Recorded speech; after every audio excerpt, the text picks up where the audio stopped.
What's going on YouTube? EDM Adam here. So in my last video, we basically talked about all the subgenres and the artists that fall under them, so I figured why not do the opposite and give the artists that are unique enough that don't fall under any subgenres some credit. So I will be talking about subgenres in the sense that they're like tools to describe their sound, because I know a lot of you are going to be like, well, if they defy subgenres, why are you just talking about nothing but subgenres?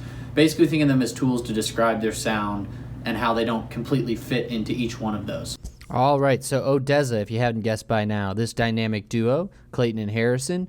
Now, they usually get labeled as future bass, which makes sense in some terms, but not completely, because they don't have that typical future bass sound that you hear from artists like Illenium or some of Flume's early work or Louis the Child, but they do have elements. So their synths aren't as heavy as like somebody like I just mentioned. Their drums are also not as heavy. They actually talk about that in an interview when they do their live shows. They kind of have to ramp up some of their productions to make it a little more festival friendly. We're in the process of adding a bunch of new live elements and trying to beef up the set for the summer festivals.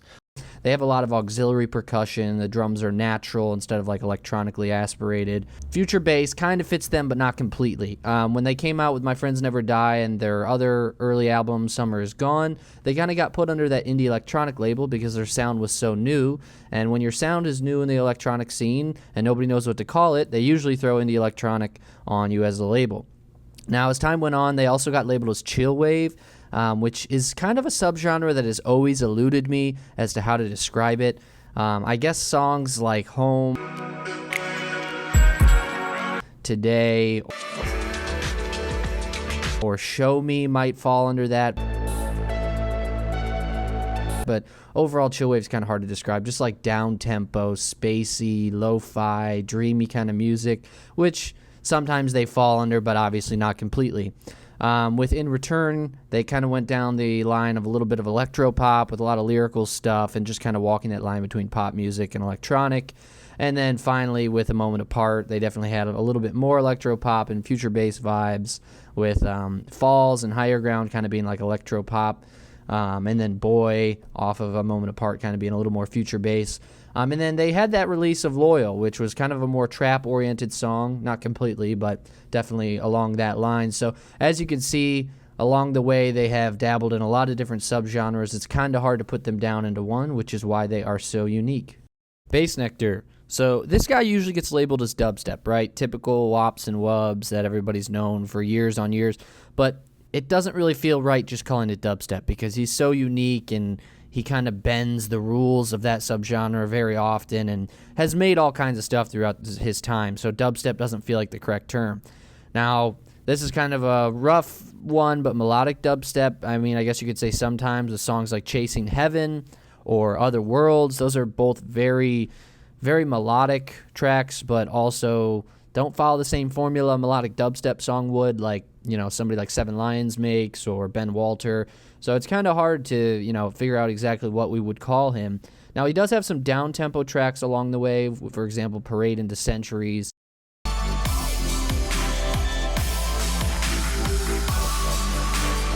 He's obviously not known for his down-tempo stuff. He's also made trap songs here and there with the song Sideways with Louis Futon, who's also going to be in this video.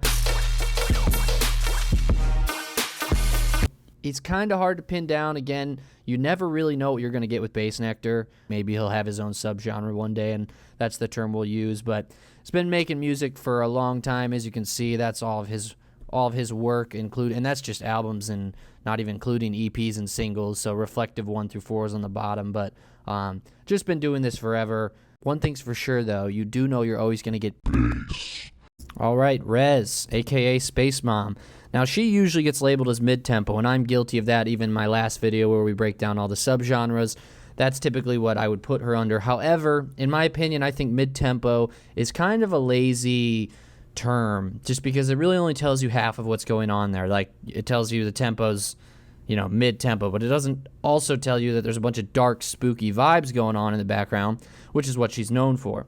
So obviously she gets labeled as dubstep as well just because of the elements she uses in a lot of her music, but it's also not that simple. Like, it's not just cut and dry regular old dubstep. So the term dark step would be perfect in my opinion, When I first started listening to her, I actually had a playlist called Dark Step, and I was like, haha, I have coined this term. This is the new subgenre that Rez owns. And then I found out it's actually a subgenre of drum and bass, which sucks because it'd be a perfect name for what Rez makes. But yeah, that's been a drum and bass subgenre for quite some time. So if you guys have any ideas on what we could call what she makes, that would be cool. But yeah, she's just overall really challenged what bass music can do and is just super unique. So I have a feeling we're not going to have an actual subgenre title for her anytime soon. But the good news is you can always be sure that what she makes is not techno. In fact, if you think Rez makes techno, well then... I have failed you, Anakin. I have failed you. Okay, so Big Gigantic is another example where future bass is kind of what they get labeled, but it isn't the best label because that's really, again, only half of what's going on there. Yes, they have modulated wobbly synths. Yes, they have that sound, but obviously the other components are jazz, cue saxophone, and funk, and a bunch of other wild stuff going on. So to call them just exclusively future bass would be, just not accurate. Drum and bass, they actually had some of that early work there. And then jazz step is a perfect example of what I believe we should be calling them. There's their early work on the left-hand side there. Fire It Up, Nocturnal, those kind of have a little bit of drum and bass, funky, jazzy stuff going on. And then the future bass elements kind of took part with The Night Is Young. That's kind of where their career really took off, in my opinion. And then they've just kind of been dabbling between jazz, future bass, and all that stuff ever since. Super cool duo to see live if you ever get a chance. Louis Futon, not to be confused with Louis the Child. Two different artists, two different pronunciations. Rather young and up-and-coming producer. Kind of has been known to do a little bit of electro-pop, jazz. I've heard the term soul used to describe songs like Rewind, Venice, Silk Jam, R&B as well, with a song like Up in Smoke with Ray O'Cragen.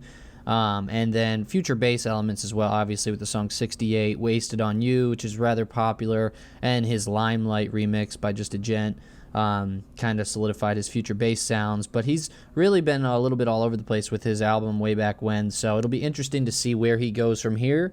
But for now, way too unique to pin down under one subgenre. Slushy. This guy will tell you everything you need to know from his Spotify bio. And then here's just a list of some of the subgenres I could come up with if we would even try to put him under one. Obviously, he makes all kinds of stuff. These are just a few that came off the top of my head from listening to a few of his songs. Actually, a lot of his songs, because I'm a big Slushy fan. But yeah, overall, he's just a super dynamic, super talented producer. I mean, he's primarily known for like his chip-tuney kind of future bass, playful sounding stuff.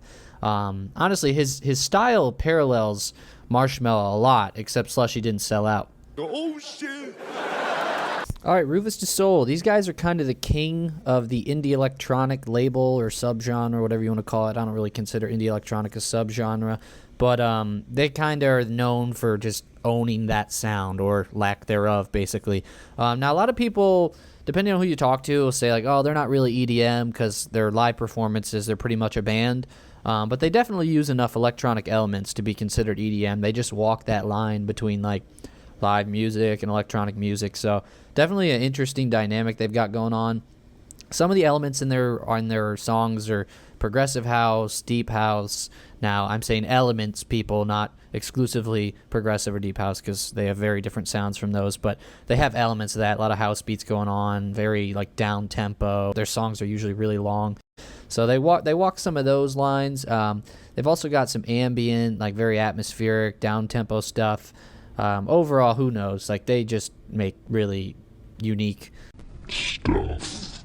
Last but not least, Porter Robinson himself. Now, I'll be honest with you guys, this is an artist where I almost feel a little uncomfortable even talking about, just because his fans are so diehard and he has such like a cult following.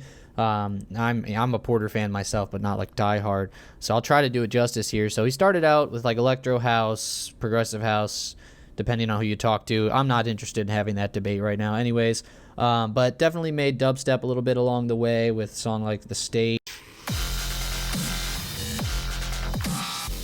Complextro with a song like I'm on Fire. Synth pop, which is kind of like brings me back to like chillwave. It's like one of those subgenres that's, in my opinion, very gray and like hard to like define what it actually is. But I guess with songs like Sad Machine,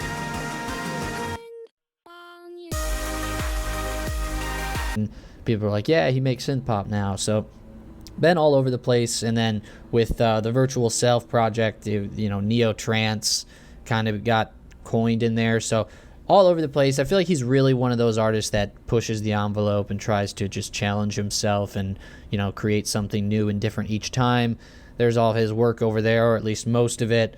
But yeah, let me know if you guys think I left anything out or mislabeled somebody, or overall just forgot a super unique artist that deserves a mention. Thanks so much for watching, you guys. Like, comment, subscribe. Stay tuned for next week's video. I'm going to be going over pronouns and pronunciations for all those tricky EDM artists. Stay tuned.